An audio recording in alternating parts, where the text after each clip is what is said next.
វាគមន៍ឆ្នាំថ្មីស្វាគមន៍កម្រងទី8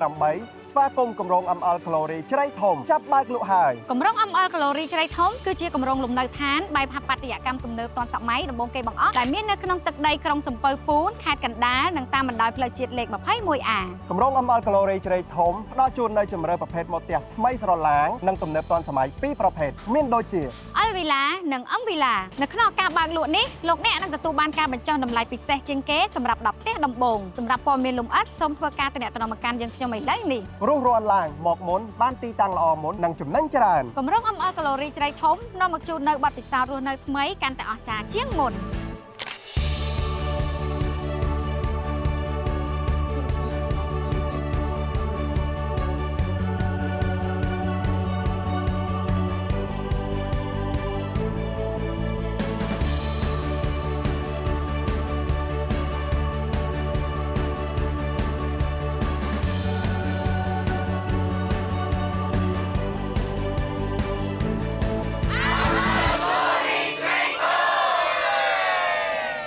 បុរី ML ធ្វើឲ្យជីវិតកាន់តែមានសុភមង្គល